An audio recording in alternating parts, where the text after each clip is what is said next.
So Jared, you've been a part of these residencies 3 times.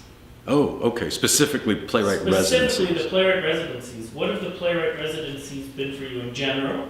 And then we'll move on to Joshua. Okay. I'm not a good talker with this. I'm an actor with this. It's always interesting to have a playwright in the room, and an odd experience because my teeth were cut, in Shakespeare and Shaw and O'Neill, and they're all gone, and you don't get to talk to them, which in a way suits more my worldview, if you will, of being an actor, because a playwright is God.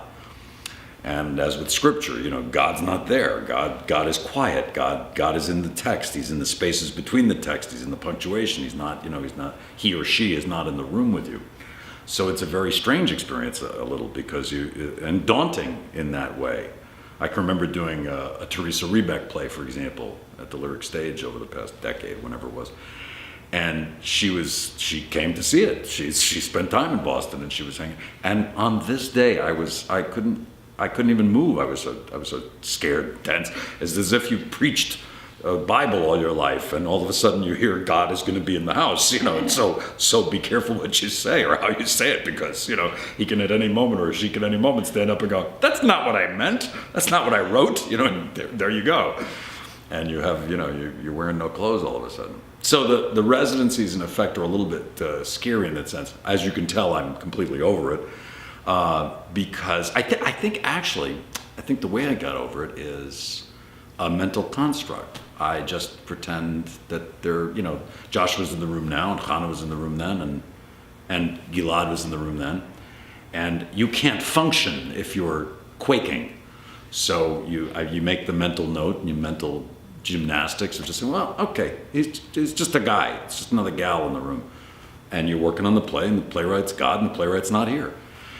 But then every once in a while you can turn to the playwright and say, "What? I don't get this," or so somehow I get past it in that way. So for me, it's another acting problem, in fact, to overcome. But I don't. When I say acting problem to overcome, it's not a negative. It's a positive, because always in working on a play and in life, you view it, if you can identify problems, those are the hurdles that drive you higher. So it's not a negative, it's a positive experience. I don't mean to intimate that it's not, but it was something to overcome. It's a positive experience to be overcome. There you go, there's your soundbite. And what's specifically, obviously, Joshua's been with us for the last 10 days. What's been your experience to have this type of cultural exchange, artistic exchange, and a personal exchange? Well, the first thing that came to mind just now as you phrased that question was, there's always a manner. There'll be a manner, person. If you come into a room of people doing something, and just if it were a play, and you start to analyze the characters or feel what the characters are giving you, I think Joshua's keynote is a very attractive one. It's that sometimes you look at him, even if he seems uncertain of the answer, which is great, because it's always better to ask a question than to have an answer. So he seemed, and I don't even know if it's true, but my impression, like, we'll be discussing something. Well, what about this? What about this? What about this? And another writer or another human might be at the other end of the table just going, it's like these people they don't get it. And he's not like that. He's always, interesting, I don't know, wow, well, and this one said that, and that's great. That's a great thing.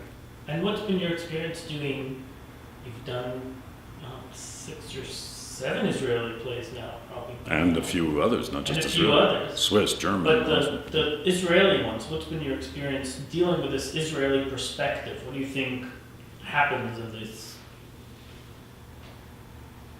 I don't want to comment on it, so... It's very self-questioning. It's very it's not effacing. It's got a lot of aggressive self-evaluation in it.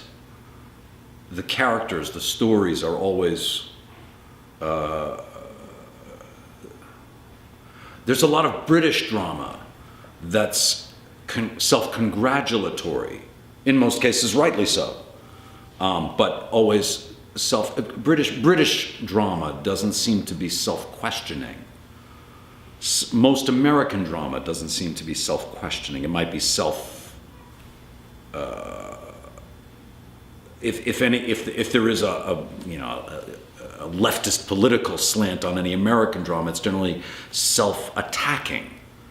Israeli, of the three that I've worked on, or well, there's more, but the three that I've workshopped and the ones, it's always there's always a lot of questioning, of self-examination, self-exploration, as opposed to having answers. There's a lot of questions, and that's very Jewish, actually.